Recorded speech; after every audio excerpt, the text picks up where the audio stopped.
प्रदेश के गृह मंत्री ताम्रध्वज साहू की पहल रंग लाई और बीएसपी क्षेत्र की खाली जमीन और उस पर हुई बसाहट को रिसाली निगम में हस्तांतरित करने की प्रक्रिया प्रारंभ होने से यहां के जनप्रतिनिधि और वार्ड की जनता ने उनका आभार व्यक्त किया।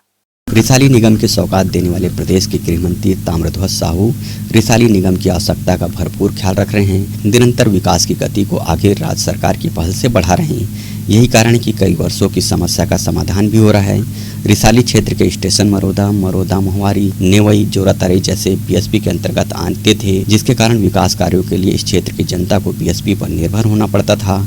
यहाँ की जनता की दर्द को समझते हुए प्रदेश के गृह मंत्री ताम्रध्वज साहू ने केंद्रीय इस्पात मंत्री को पत्र लिखा था। उसका सुखद परिणाम भी देखने को मिला।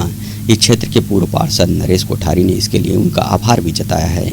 नवगठित नगर निगम रिसाली क्षेत्र में विभिन्न वार्ड जो हमारे हैं बीएसपी के क्षेत्र में वहाँ के लोग काबिज हैं 30-35 वर्षों से, और बीएसपी की ज़मीन होने के कारण निगम प्रशासन या जिला प्रशासन किसी भी रूप में आम जनता के लिए विकास कार्य कर पाने में असमर्थ जाहिर होता था। लेकिन माननीय मंत्री जी के प्रयास, उन्होंने इस क्षेत्र के मूलभूत समस्याओं को देखते हुए, हमारे जन भावनाओं की पीड़ा को समझते हुए बीएसपी के आला अधिकारियों का, जिला प्रशासन के हमारे अधिकारियों का संयुक्त बैठक लेकर के इस दिशा में काम करने के लिए कि बीएसपी की ज़मीन, पहले जो हमारे लोग बसे हुए हैं वो, और जो खाली बीएसपी की ज़मीन पड़ी हुई है उसमें हमारे इस क्षेत्र के लोगों के विकास के लिए अच्छा स्टेडियम बने, हॉस्पिटल बने, गार्डन बने। इस विचार को लेकर के माननीय मंत्री जी लगातार प्रयास कर रहे हैं और इसी संदर्भ में वहाँ पर दुर्ग में बैठक लिए हैं। किस तरह का धन्यवाद दें? मैं पूरे रिसाली नगर निगम क्षेत्र की जनता की ओर से माननीय मंत्री महोदय जी, दुर्ग ग्रामीण के लाडले विधायक सम्माननीय ताम्र साहू जी को धन्यवाद देता हूं कि उन्होंने हमारे गरीब जनता की पीड़ा को लगातार समझते हुए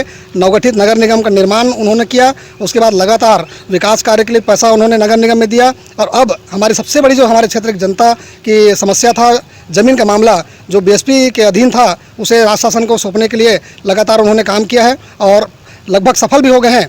और मिलने के बाद विकास कार्य की नई गाथा माननीय मंत्री जी के आशीर्वाद से रिसाली नगर निगम क्षेत्र में लिखी जाएगी। अब इन क्षेत्रों में विकास कार्यों में गति आएगी और जनता को हर वह मूलभूत सुविधा मिल सकेगी जिसके वे हकदार थे। ग्रैंड एशियन न्यूज के लिए कैमरामैन जितेंद्र साहू के साथ रमेश भगत की रिपोर्ट। केंद्र